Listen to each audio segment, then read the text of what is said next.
right, we're ready to do this. I'd like to thank those that eventually come in here or see this after the stream is over. I probably won't do a stream tomorrow. I'll definitely do one on Wednesday, or most likely will do one on Wednesday. Tomorrow, I'll upload this video on this hex, this curse that we'll elaborate on later. I just wanted to kind of give my opinion on this little dumb announcement speech that Booker has. You can already see what my opinion is, but I purposefully did not watch this in advance so I could just go through it without any kind of preconceived idea of what it is before even already having a position. But we'll see if it matches up or not. Thank you. I have to start by just giving thank you. Thank you. All right. I want to start off. Did my mom do a great job? I want to thank my mother. It was her example all my life. Her example of grace and courage and service. It's her love, which is a reason why I'm here today. I wish my dad could be here. And let me say hello to Elliot. Also, these little anecdotal stories kill me. Like, just give the speech. I don't need to hear about it. You're so happy that your mom's here and you're. It's like, proceed, continue. Holy hell. In my heart, I believe he is here, as you said. We're here today to seek justice. We're here today because we are impatient for that justice. And what is that justice? Our sense of moral urgency, our impatience. Platitude. The most demanding of all values, it comes from love. All right, so just want to make sure, Elliot, you can hear this, right? Is the audio too low? Because I tried to watch the one from yesterday. The audio was kind of lower than my actual volume. So if you need to be higher, I'll turn it up. But we are currently about a minute into his remarks, and it's love, justice, thanks, mom, all this stuff that, again, does not tell us why we should vote for him over any of the other people that are in this field, which is now the longest, or rather I'm sorry, my grammatical error, the largest field of candidates in a major party primary in U.S. history. So, love of our families, love of our communities, love of our country, and love of each other. You know, the mayor was right. Newark, big city. Elliot says he's playing the nice guy. Yeah, love, love, love, love, love, love. This community taught me all about that love. It's not that feel-good, easy-going love. It is strong, courageous love. It is defiant love. What the hell is he talking about? Through heartbreak and pain and betrayal.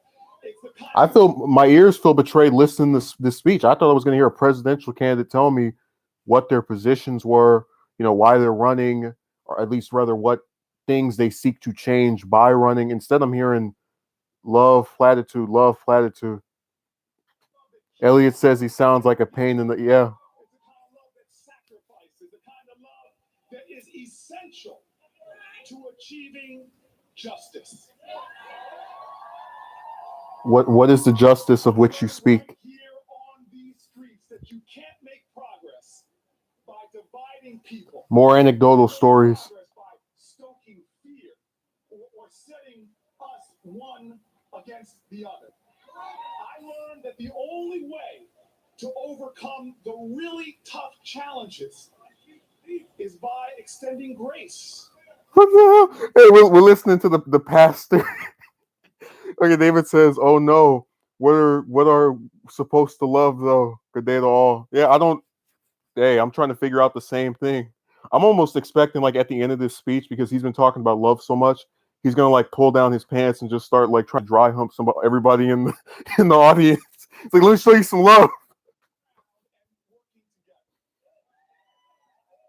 And we know this, that today so many of us are hurting.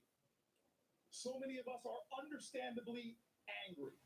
So many of us are feeling afraid for our. Elliot says, does he get paid for the? Yeah, he So many people. pause this fool for a moment. He's raised millions of dollars in this campaign so far. Like I think it was 5 million or 6 million, one of those two. But yeah, he gets paid for this campaign, definitely. Don't ask me who's donating. I have no idea who would back that. In the bonds that hold us together. Well, I don't believe that. I believe we will bring our country together. I believe we will achieve things that other people say are impossible. I believe we will make justice real for all people. And that is why Specifics. for President of the United States. I wish we could get some specifics. Again, justice for all people. Does that mean you're going to end the drug war, uh, pay prisoners wages that aren't a couple of dollars, if not less, reduce their manual labor? Like what? Oh my God. You're not alone, Elliot. I'm not a fan of his either. Let me tell you.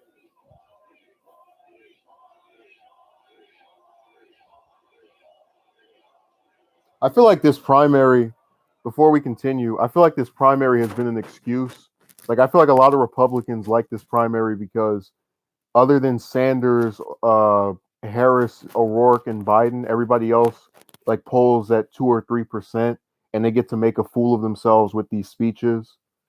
So David says, so vague, justice in what way? That's what I was saying. I don't understand what specific ways he is going to make justice a real thing. Batman fan says, he's a shining example of all talk. Oh yeah, well, I actually thought about a while ago doing a video on why his like certain votes he's had in the Senate that were really horrible, and I just decided I'm not going to bother because most people wouldn't even like they already know he sucks.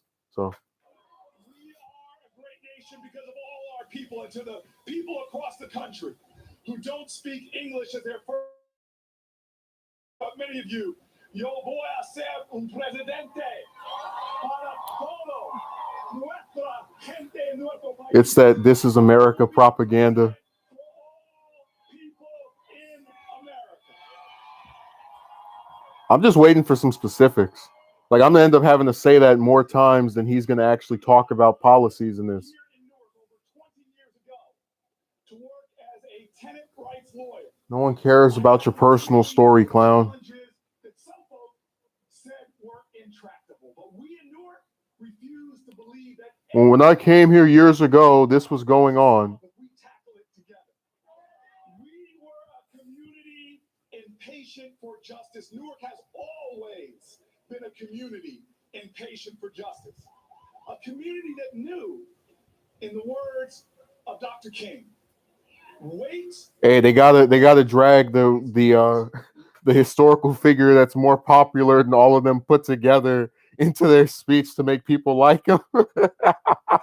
It's like, oh yeah, this man who I never met, had no association with me. Yeah, he said this, and this is topical to hear because whatever.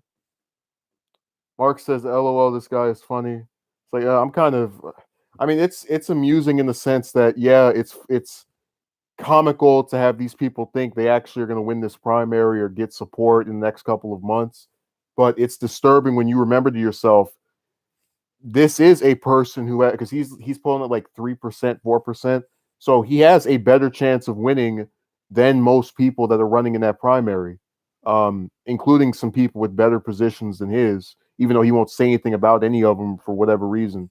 And if that doesn't disturb you, I don't know what else will. Never. And in communities like ours, and frankly in communities all across this country, wait still too frequently means never. Wait for clean water, wait for decent paying jobs. Wait Finally, something. Schools. Wait your turn, wait. Well, here in Newark, we refuse to wait. Are they going to go on strike? What? Took a chance on me as their mayor, the chief executive of this city, New Jersey's largest city. I didn't wait to start bringing people together. We didn't just talk about the injustice of families not having heat in the coldest months of the year. We took on the slumlords and doubled the rate of affordable housing production right here. We didn't just talk about. See, this is now the only decent moment in this entire speech. Elliot says, "What position is he after?" I don't know, garbage man. But that was the only moment that the whole speech that was actually worth anything, because he talked about a specific issue that he dealt with as mayor. It wasn't, oh, when I was mayor, we gave everybody a hug and there was so much joy in New Orleans. Man, screw that. Talk about what you're going to do as president if you want this job so damn badly. We got them slumlords, hardcore. Yeah, put them in a basement or something. The injustice. We didn't just wait to talk about the injustice. People not being able to buy fresh fruits and vegetables. We opened grocery stores in food deserts. We got people to invest here. We opened new businesses here. We created thousands of jobs here together. Again, this is the same thing Trump does. When these people bring up, I've said this in yesterday's stream, they use that to defer from the fact that they're too cowardly and too whipped by corporations to push for higher wages. As I said before, this is the most productive generation, or one of the most productive, and it's not been met in the same tandem with the wages. So you have these people who are straining themselves with 2 to 3 jobs and still barely making it because of their horrible wages and higher living standards as a result of the rent going up. And instead of implementing something like price controls with a higher minimum wage, oh, we had new jobs and everybody went better off because new jobs, and the new jobs solved everything and the new jobs are going to... No, explain why the hell these new jobs are better than the old ones, what they did other than just have somebody work for a couple of dollars an hour. It's just, oh my God. Elliot says need to go for the banks. Yeah, well, you're never going to hear him talk about we need to be stronger than Dodd-Frank and bring back Glass-Steagall. Like, people have problems with Warren, but at least she'll give some lip service to that. He won't discuss it at all. That's a complete no-no. David says more jobs but less pay, even with certain degrees. Yeah, man, that's why a lot of people are seeing through the scam of these higher institutions of learning. You're supposed to go there so you can get a position that, because you have a degree, makes it exclusive, competitive, whatever the hell. And then after you get out of there, you have your legs shackled with trillions of dollars of debt. Not just you, but a good chunk of the other people who sign up for this. And then you're working some job that is paying you just as much, if not less, than other people who don't have the same level of education. So it's something that has continuously screwed people over, and you'll never see him talk about it. And after 60 years of decline, look around you. Newark is growing again. How is it growing? Can we get some specifics? He would make one hell of a drill sergeant. Hey, whoever wins, like if it's a Democrat, they're gonna put him as defense secretary, and he's gonna so early in Trump's tenure, his defense secretary Mattis had like some leaked clip of him saying "hold the line" to a bunch of troops, and they interpreted it to mean that he was talking negatively about Trump. And that's literally what Booker will be if the defense secretary.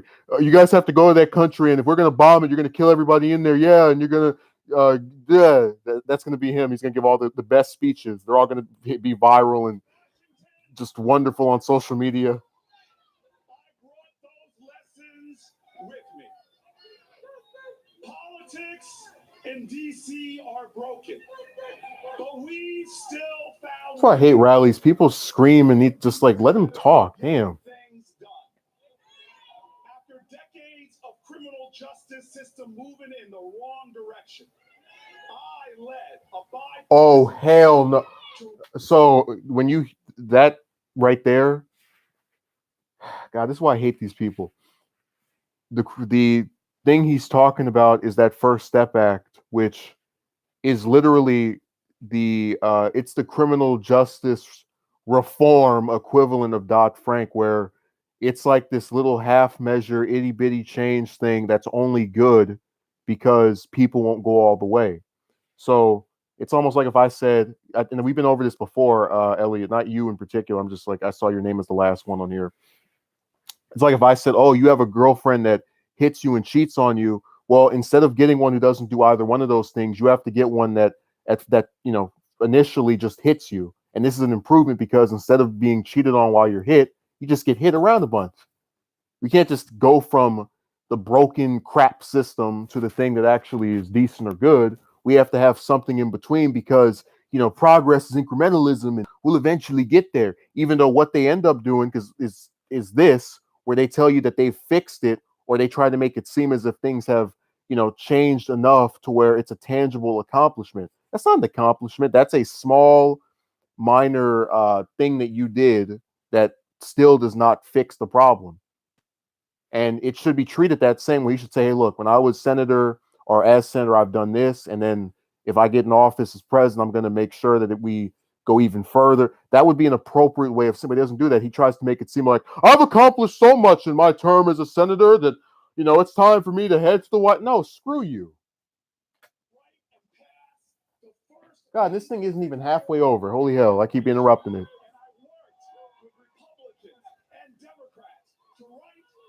And then pass a law that is bringing billions of dollars of investment to low-income urban and rural. I wish you would tell us what the law's name is so I can go and look it up and find out it like barely does any of that. Winning the hearts of the people. We're supposed to fall in love with him. Like, oh, Cory!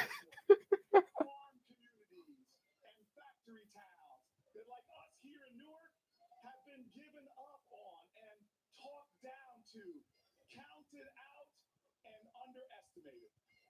And they can't wait for change. None of us can. What are you going to change? We are here today to say we can't wait. Wait on what?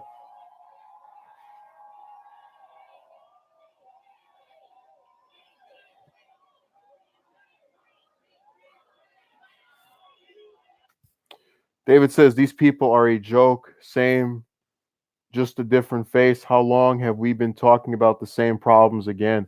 That's how you know that, like, for all the for all the stuff they tell you, they don't actually believe what they're saying. Like, these problems exist, but if you're going to keep on selecting people that you barely know anything about to change them with questionable past, you're going to keep getting the same result. I guarantee you, if whether it's him or whoever the hell gets in office, the majority of these Democrats, we're going to have the next election cycle, whether it's 2024, 2028, 2032, complaining about poverty and income inequality and all this same stuff over and over again. It's going to be the same level, if not worse, because these people aren't serious about changing anything. That's why when they give these speeches, they don't talk about addressing those issues, or if they do, it's like a little brief mention and that's it. Uh, Elliot says, "I'm sorry, but those people are crazy." Well, it's more of them being excited that someone from their state is running. Like that, it's less about Booker being some wonderful candidate. Just, oh my God, Mike Sanders running for president. Meh.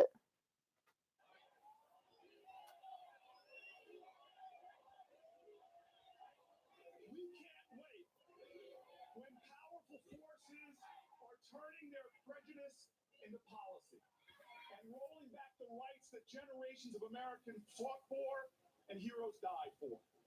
He still won't specify what he's talking about. Oh my God. Jesus Christ. Dude, every time the immigration thing never goes away. You just like I almost feel like every day I wake up, that's the only topic I can ever count anybody to bring up. It just grabs you.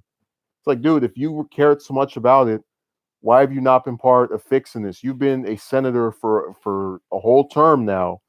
I'm pretty sure he voted for the Gang of Eight immigration bill, which was supposed to be a fix on this stuff. I see blood coming out of your ear. Yeah, just like what Trump said about Megyn Kelly. That's exactly what's happening with me right now. From entering the nation Blood coming out of my whatever. Remember? liberty and preventing brave transgender Americans from serving the country they love. It's all you're gonna know this. All he's talking about is social issues, because if he brings up any of the countries we're bombing, he's not going to be too sympathetic toward getting out of any of those conflicts. We can't wait because we have a criminal justice system that, in the words of my friend Brian Stevenson, treats you better if you're rich and guilty than if you're poor and innocent. A system so deeply baked with bias that it ruthlessly discriminates against black people. And how is he going to fix it? And low-income people. Again, I'm not even disagreeing with any of the stuff that's being said here, but in what way is he going to fix this bias that he's addressing? Like, we're just going to talk about it and hope that one day the people who run it have a change of heart and things magically get better? What? I don't understand. We can't wait when we have an economy where people who work 2 or 3 jobs pick up extra shifts where they can, and they still can't pay the bills. Finally. Profits are soaring while wages for most Americans have barely budged. Massive corporations have taken over entire industries, killing off competition. Driving out. Broad Vulture says he doesn't need to tell us the solutions. This guy is waking up all the sheeple. Oh yeah, he's their he's a little farm. What do you call it? The person at the farm, like, hey, gather around, kids. Let me tell you about the problems in America. Don't count on any solutions from me. I'm just running for president. Squeezing out small businesses. And American family farmers, our first entrepreneurs, are disappearing at a disturbing rate. We have had decades of unjust policies that have destroyed our economy and extracted money from our common wealth and plowed it into tax cuts for the wealthy and wars overseas we didn't have to fight. But again, still no specifics. He says they've taken this money and used it in these wars overseas that we didn't have to fight, which is true. But he doesn't tell you what, because remember, we're bombing 7 countries. So that's, for those of you that keep forgetting, Syria, Libya, Yemen, Afghanistan, Pakistan, Iraq, and somewhere else I'm forgetting, Somalia, I believe. So with these conflicts going on, there's different motives and reasons that have been stated by the people in power when each particular one started. When he doesn't specify for you which one he's opposed to and which ones he likes, or if he's against all or favor of all, that's designed to give enough lip service, just a little bit, to people who are anti-war without committing to ending any of these. It's just like when that mayor, what's his name, Buttigieg, whatever, the one that likes Netanyahu's cum in his face so much, when he was going around saying, we need to get out of Syria, but it has to be in a responsible manner. That's lip service to eventually ending that war, but it's designed so that they can continue it while continuing to say, "Oh yeah, we're making progress. We're going to get out of there eventually." Because, like I said, what both Obama and Trump do, or have done rather, is say we're going to give another 12,000 troops over here, then we'll take out 4,000.